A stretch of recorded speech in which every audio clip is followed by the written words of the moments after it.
Qualche giorno fa è stato annunciato dall'I3, ma in Italia ancora non è disponibile. Ma un modo per usarlo c'è e lo vediamo dopo la sigla.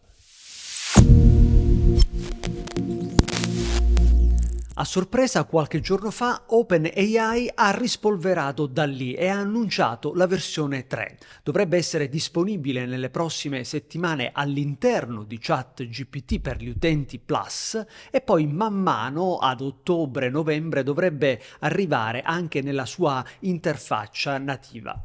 Però ancora in ChatGPT non si trova e così ho pensato, siccome Microsoft ha investito oltre 14 miliardi in OpenAI ed è la prima ad utilizzare i suoi modelli, vuoi vedere che dentro Bing creatore di immagini qualcosa già si trova? E allora andiamo su Bing Image Creator e facciamo qualche prova. L'indirizzo è bing.com/images/create, questa è la nuova interfaccia tra l'altro di Image Creator, è cambiata un po', qui ci sono le nuove idee da esplorare e qui nella sezione creazioni troviamo le nostre vecchie creazioni. Proviamo con un primo prompt che avevo già usato in un video precedente per testare Image Creator, per esempio cat driving a scooter digital art. Clicchiamo su crea ed ecco il nostro gatto che guida uno scooter in versione digital art e si vede chiaramente che i dettagli di questo gatto sullo scooter sono molto più accurati rispetto a quelli che avevo fatto nella vecchia versione, quindi già questo ci dice che qualcosa nel modello sottostante è cambiato. Proviamo con un altro prompt che avevo già usato nel vecchio video: Beautiful girl wearing a black dress in the streets of Manhattan, fashion photography, quindi proviamo a capire se è migliorato nelle sue capacità di riprodurre la fotografia fashion. Qui già si vede che c'è un maggiore dettaglio, anche se ci sono comunque degli artefatti che ancora si vedono. Vediamo la seconda fotografia, anche questa è ben fatta, la terza e la quarta. Sì, devo dire che c'è stato sicuramente un miglioramento anche nella capacità fotografica di DALL-E 3, infatti le vecchie versioni, la vecchia prova dava molti artefatti e molti difetti che qui non noto. Terza prova, 3D render of a cute robot product design, lo mettiamo alla prova su immagini di prodotto, progettazione di prodotto, e quindi immagini che dovrebbero avere un che di tridimensionale ma al tempo stesso anche realistiche.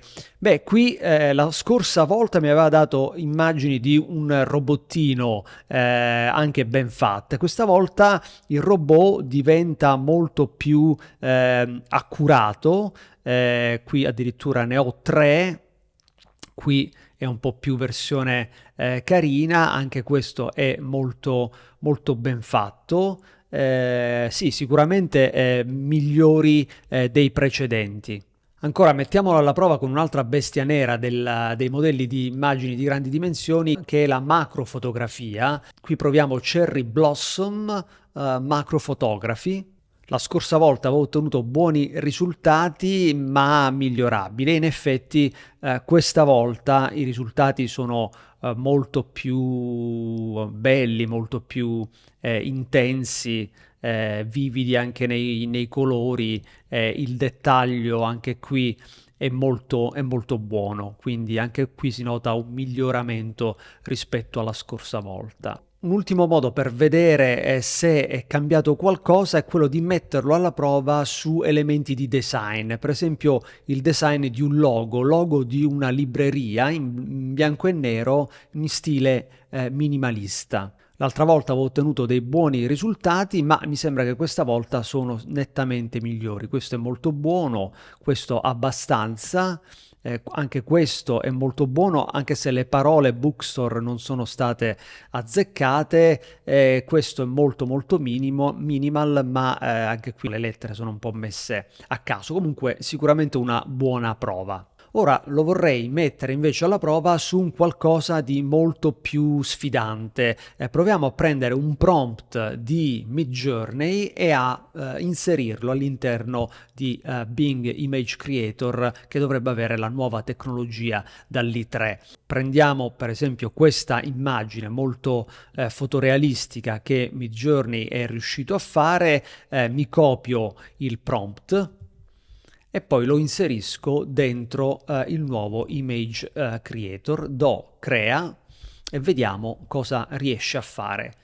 Ecco i risultati. Beh, se vado a fare uno zoom, noto che c'è comunque un buon dettaglio, ma uno stile non propriamente fotografico, fotorealistico. C'è sempre un po' di elemento, come dire, pittorico, con alcuni piccoli difetti che si notano, ma sicuramente è una buona prova. Diciamo che assomiglia molto di più allo stile che si nota in Stable Diffusion anche nell'ultima versione SDXL che avevo visto, che avevo provato in un altro video. Quindi ottimi risultati, ma ancora non siamo sicuramente ai livelli di Midjourney. Però il sistema dovrebbe essere molto più capace rispetto a Midjourney di comprendere le parole, quindi anche in frasi scritte in linguaggio naturale e non necessariamente con delle keyword secche.